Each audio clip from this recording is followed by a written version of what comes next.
I'm Sarah Forster, news editor here at The National, and thank you for joining me for another episode of A Closer Look. Now, we all know that when it comes to economic development and anything to do with the future of the UAE, the government are absolutely there planning, investing for the future. Now, it's no exception when it comes to its citizens, and that's why recently Dubai has launched the Dubai Weddings Program. Now, to tell me a bit more about what that is our journalist Rana Afifi. Rana, thank you so much for joining me. Thank you for having me. So first of all, we're just going to get straight to the nuts and bolts of it here. What is the Dubai Weddings Program?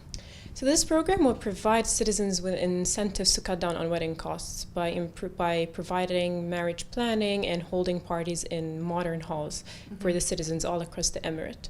And this will include family counseling, family management, financial advice, and marriage planning for the young couple. Okay, so that's a lot of support being given to young Emiratis who want to get married. What's the goal of it? What are they trying to achieve with this program? They're aiming to create a better quality of life for the citizens and stability, and to carry the financial burden of citizens when it comes to wedding costs.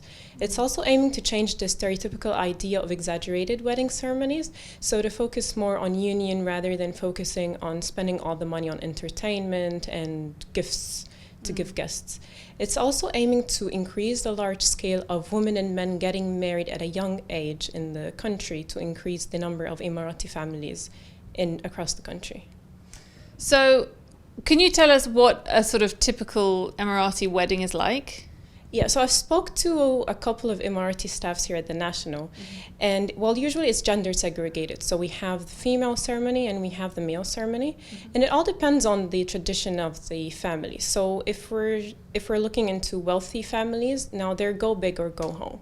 So it's all about entertainment, luxury, decor, and getting the best out of the best of everything. But usually when it comes to the male side, it's usually just a gathering with dates and coffee or just dinner. But when it comes to the bride, usually some brides, can fly in makeup artists, cover their fees, airplane ticket, service, and visa. And some even pay a lot when it comes to entertainment. So it all depends. Some families just choose to go minimalistic. So it depends on the family's tradition.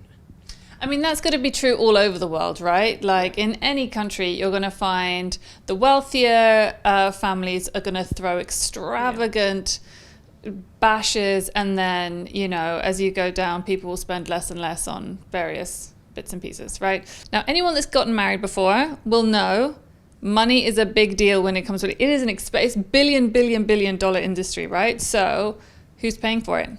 The program will cover the cost of the female side of the ceremony, so up to 250 guests. And the only requirement is for the groom to be a Dubai citizen, and the bride can be anywhere from the UAE. She just has to be from the UAE. And we've seen this done a lot previously across many emirates.